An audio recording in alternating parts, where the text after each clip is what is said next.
I wasn't born as one of Jehovah's Witnesses. I became one in my mid-20s. And the reason why I was such an easy prey for Jehovah's Witnesses, it's because I was in a very bad place in my life at the time. I was not happy. I was a little bit depressed. I didn't know what to do with my life.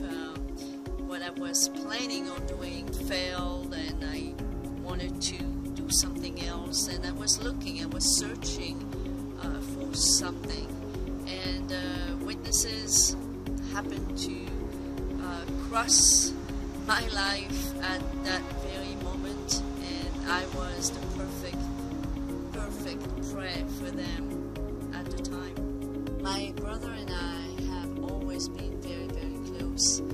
Some people have even said that we were almost like twins, more than just regular brother and sister. And the reason why, it's because we lost our father.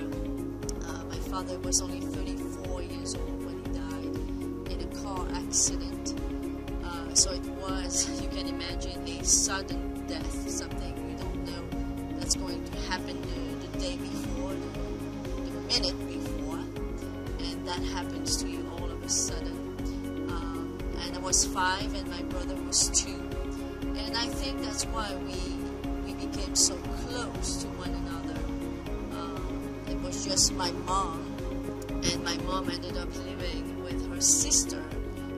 They ended up living together since my aunt was single.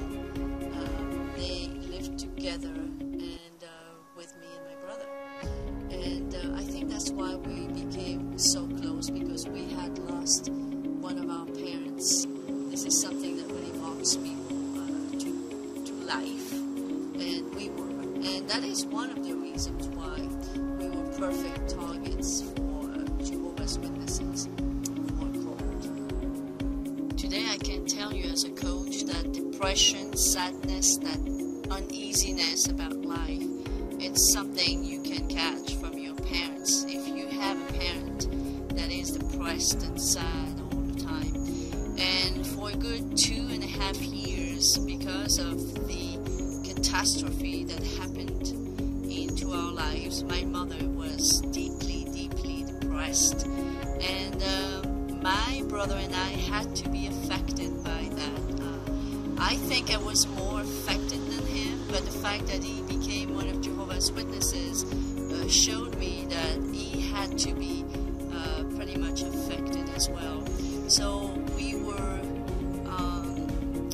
like I said, we were the perfect candidate for becoming members of a cult, because we had grown up with a mother that was a widow and that suffered a few years greatly for having lost her husband, and we definitely paid the price for that. Never in a million years would I have ever believed that I could lose my brother while he's still alive, but lose him as if he were dead.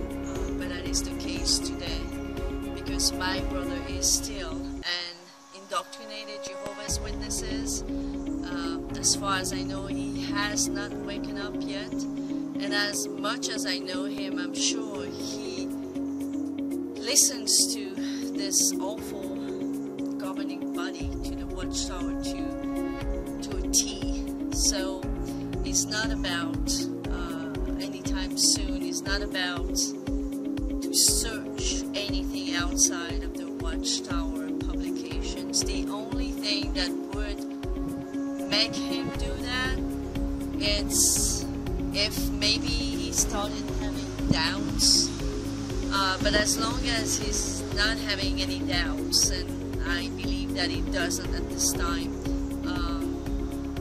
and even if he has maybe a few doubts, it would have to be, I would say, heavy doubts for him to make him search outside of the watchtower.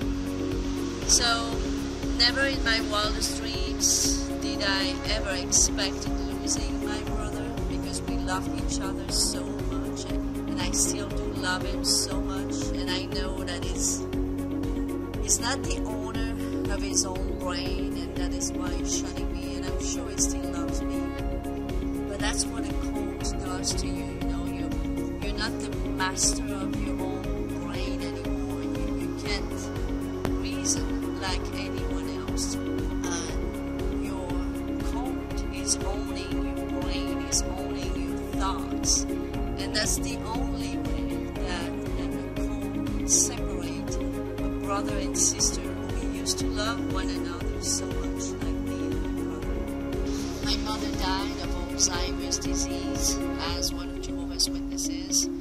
She had never shunned me though. When she started showing some signs of Alzheimer's disease, she knew I was not attending meetings anymore. She knew I was pretty much out, even though I've never sent a letter of disassociation and never got this fellowship, but she knew I was out.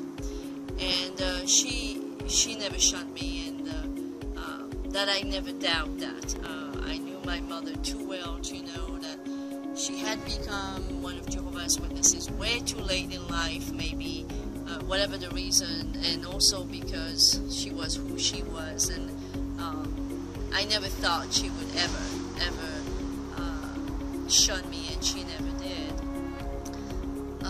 My aunt never shunned me either, but one day I was speaking with her over the phone, and I didn't know my brother was there, and at the end of the conversation he picked up the phone and he said to me that this was the last time I spoke to my aunt, and he cut her phone line basically, and I could never speak to her ever again after that, and that was January of 2010. So another very important thing that I need to mention in this video, that's very appropriate to mention in this video, especially for those who don't know, when my mother died, well, my brother never ever told me that she didn't die.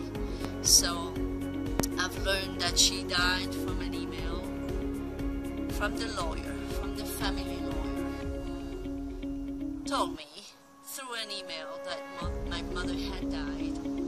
And the irony is that I thought that she had just died when I received the email. I received that email in July 29 of 2014. But the thing is that my mother died in March of 2014, almost to the day. She actually died 4 months earlier. So as a result of having been one of Jehovah's Witnesses, I've lost my whole closest family members. I never knew when my mother died, was never able to be nearby her during her last days. My brother has not spoken to me for over a decade now, and at this point I do not know if my aunt is still alive or if she's passed away. I have no clue. I do not know where my brother lives. He's hiding very, very well. He's nowhere to be found, and I've looked for him for the past 5 years easy online, but he's nowhere. I am not able to find him. The last address that I am able to find when I'm Googling my brother's name is an address he hasn't lived there for at least 3 or 4 years, and that's the last address. So he must know the tricks to hide himself pretty well from the online world. You would think that nowadays you can find everyone online, but it's not true, because I can tell you that I can't find my brother, I can't find my aunt. They are nowhere to be found, as if they didn't exist. And I know that, at least I know that my brother and sister-in-law are alive and well, and that they live in the southwest of France, but that's all I know. Alright, so that's it for today. I wanted to share my sad Jehovah's Witnesses story for this special day of the memorial of us, ex-Jehovah's Witnesses, who have lost, as if they were dead, our dearest